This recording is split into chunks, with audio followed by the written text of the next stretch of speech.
It all began in my cubicle at the consulting firm, a labyrinth of gray partitions and fluorescent lights, where life drained away in overtime and the smell of stale coffee was the perfume of routine. I lived for work, or rather, work lived off me. That day, as I tried to resurrect my soul with another horrible cup of coffee, I felt that urgent need to go to the bathroom. There, I got a scare from the janitor.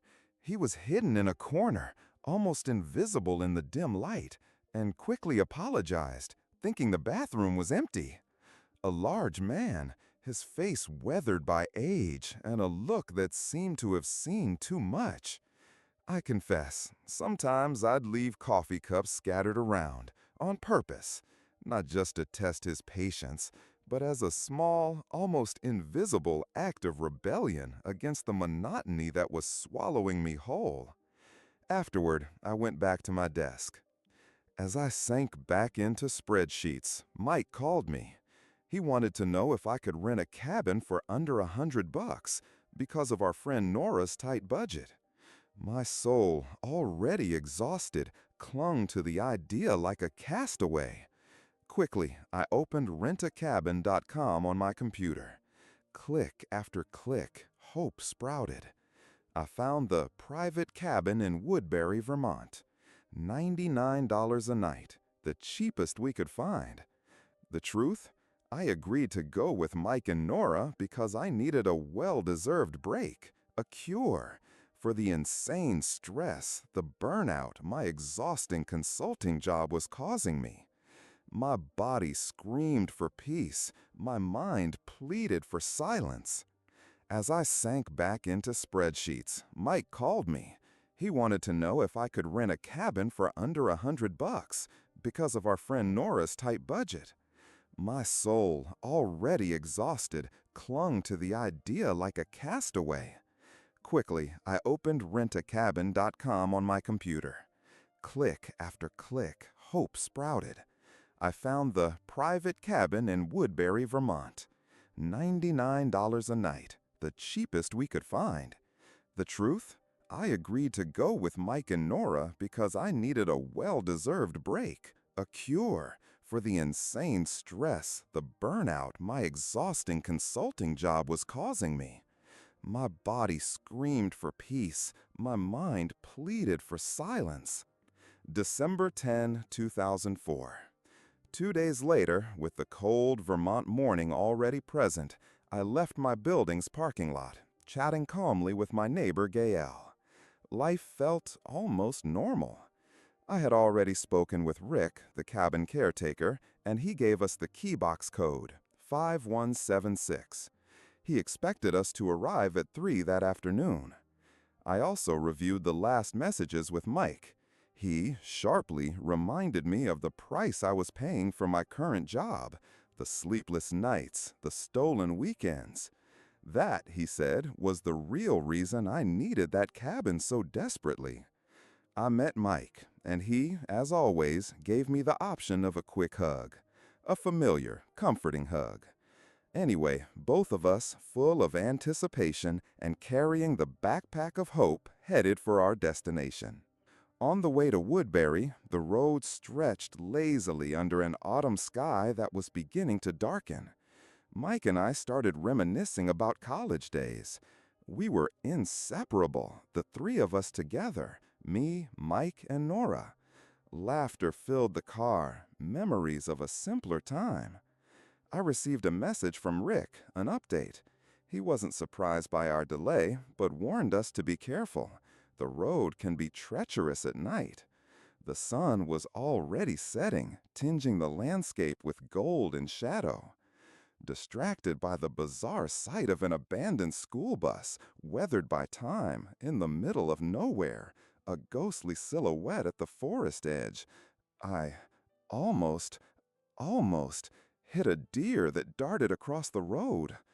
My heart leaped into my chest, pounding like a drum. Tires squealed, the car skidded for an instant. After the scare, silence filled the car, before Mike commented on the possibility of it being a message from the universe, according to Native American legend. A warning, he said, a sign. All I wanted was to get to the cabin, far from legends and treacherous roads. Thanks to Mike's GPS system, a blessing, we successfully located Moe's Pizza. The place was a haven of light and warmth amidst the growing darkness of the night. We decided to eat there before continuing our journey. I chatted with some customers who praised the food with an almost religious fervor and placed my order.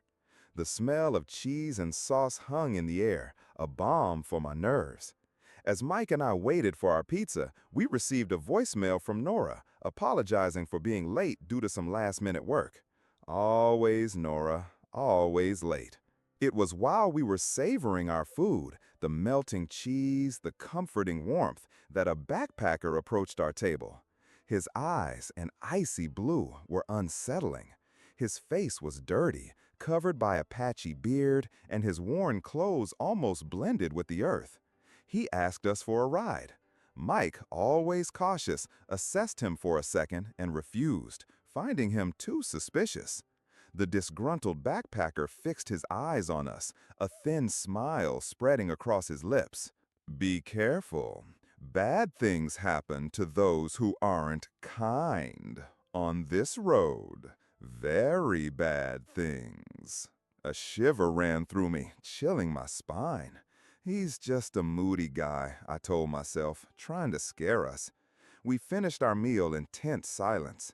Then both of us continued our drive, the darkness of the forest closing in even further around us, each tree an observing shadow. Upon arriving at the cabin rental, a rustic, dark, old structure nestled among the towering trees, I felt a wave of relief. I used the code Rick gave us to get the key. The number 5176 proved to be a passport to silence, a silence that seemed to absorb sound. I put the groceries in the kitchen for Mike, feeling the weight of the bags, and then I began to explore the cabin. The smell of old wood and dampness hung in the air. Every step on the wooden floorboards seemed to echo. So far, everything seemed fine. We even found a middle-aged man who introduced himself as Rick. He showed us around the cabin, pointing out the amenities, the fireplace's glow, the compact kitchen. Despite my apprehensions, something about him made me uneasy, a strange glint in his eyes that lingered a bit too long, and the fact that he had scared me earlier, appearing suddenly on the porch as I walked in, didn't help. I pushed it aside. I wanted peace, and Mike seemed relaxed. We quickly settled in. We fished in the small lake near the cabin under the pale autumn sun, the lines humming. We ate cooked carp. It wasn't the best meal of my life, but the simplicity and hunger made it delicious. We played with a Ouija board, more for laughs than scares, but the murmurs in the room seemed to answer. We played Jenga, hide and seek in the nearby forest, the wind whispering through the trees. We played little teenage pranks, recapturing a piece of our youth. We almost felt safe. The cabin was a refuge, or so it seemed. But things weren't quite as they seemed. Later, with the fireplace crackling as our only light, Mike and I caught Rick checking the faucet in the kitchen with a hammer in his hands. The scene was bizarre, and my stomach churned. Mike, with his limited patience and the fatigue of the trip, wasn't pleased. Rick wasn't pleased. They argued. Rick mumbled something about not being able to wait and it being urgent. Mike, more firmly, told him to leave, insisting he should be able to resume work the next day. Rick agreed, reluctantly, a strange glint in his eyes that I couldn't decipher.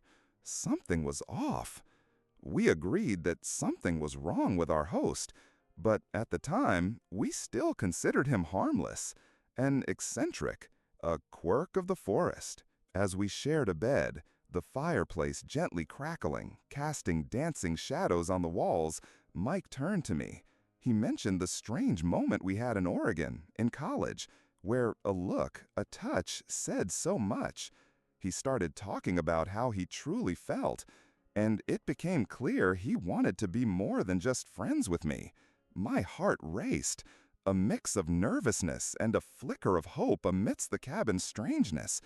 But the moment was abruptly and brutally interrupted. My phone rang.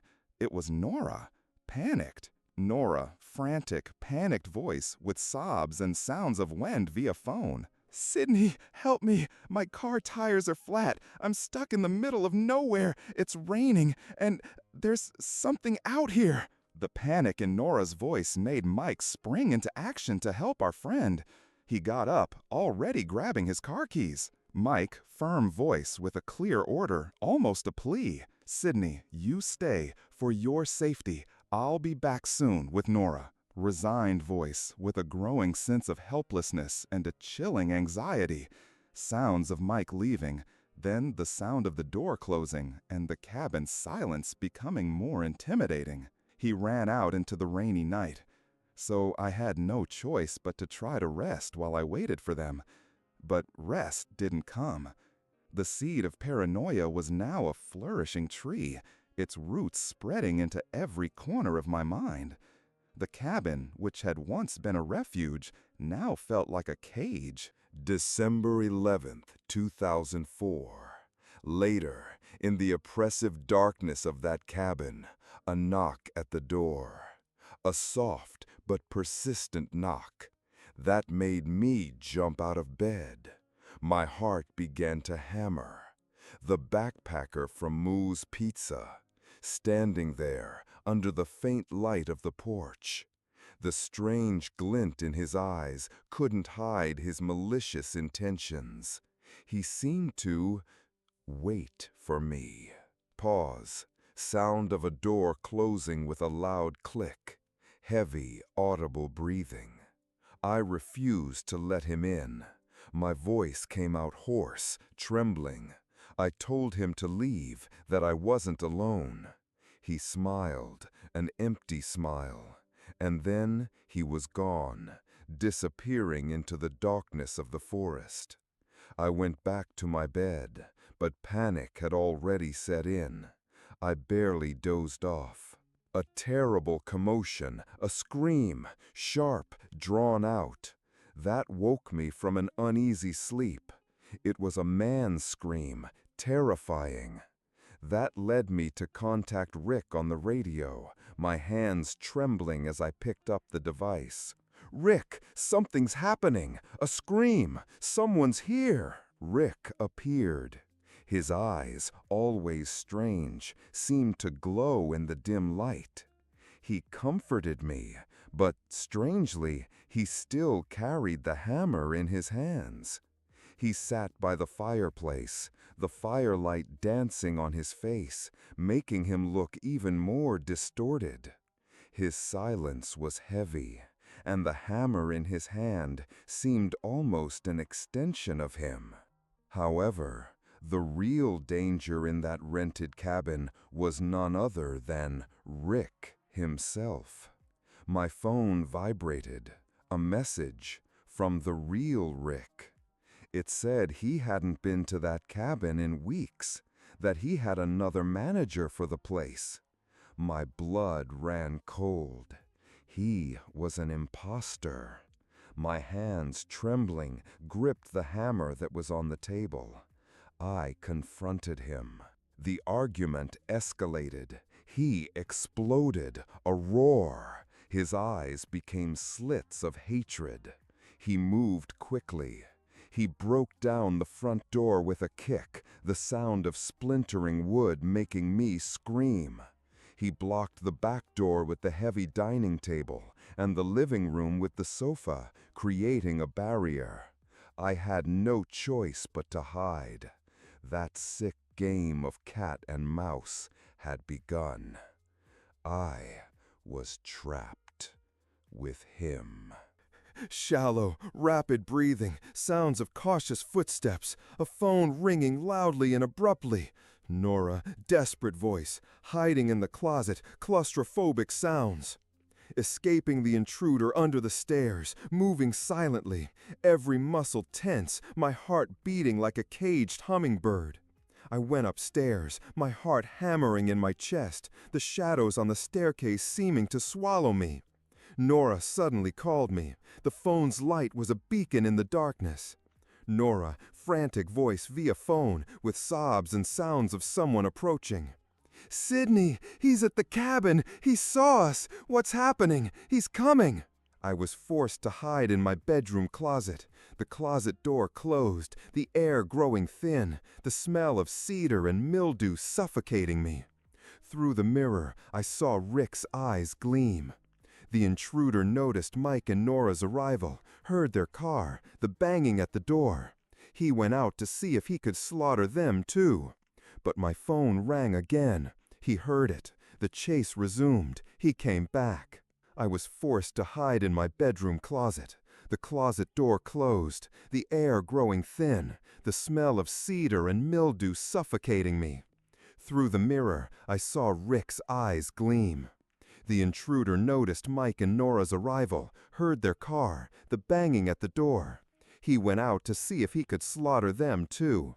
But my phone rang again. He heard it. The chase resumed. He came back. Now, I was forced to hide in my bedroom closet. The closet door closed, the air growing thin, the smell of cedar and mildew suffocating me. Through the mirror, I saw Rick's eyes gleam. The intruder noticed Mike and Nora's arrival, heard their car, the banging at the door. He went out to see if he could slaughter them too. But my phone rang again. He heard it. The chase resumed. He came back. Successfully hidden in the attic, under the dusty rafters, sending desperate messages to the real Rick and to my friends begging for help. I tried to slip past him unnoticed, my heart in my throat, every breath painful. I heard his heavy footsteps downstairs, his grunts, the destruction he was causing. Fortunately, the intruder changed his mind. He seemed irritated, or in a hurry. He fled through the back door, the sound of the hammer hitting my heart one last time. In that moment, I heard footsteps running downstairs. Mike and Nora had managed to break down the downstairs door. I ran to them. Strong, desperate hugs. Relief. After the incident, I tried to rationalize. I believed the intruder merely pretended to be Rick and stayed there to rob us. Adrenaline, fear, distorted my logic, giving me a simple explanation. However, the police, who were called to the scene, suggested the intruder had a more sinister agenda, an agenda that wasn't about theft. And the real Rick? He apparently knew his imposter more than he let on. He gave us a full refund as compensation, but that didn't pay for the fear, the feeling of violation. I gave up trying to prove it. The police explanations were vague. Joe, the motel caretaker's, even more sinister. He mumbled about rituals and unexplained disappearances in the region. No one outside of that weekend believed my story. My family and friends, with pitying looks, said I was too tired, too stressed, that my mind was playing tricks on me. But I knew what I saw, what I felt. I knew that reality can warp when fear is real enough. I never went back to that cabin. I changed my major in college, and today, years later, I still feel the cold that weekend left me with. The cold of that solitude that turned into something far, far darker. And the worst part is that sometimes, in the silence of my own home, when the lights are out and the wind howls outside, I still hear it, the sound of the hammer. Or perhaps the sound of my own sanity breaking.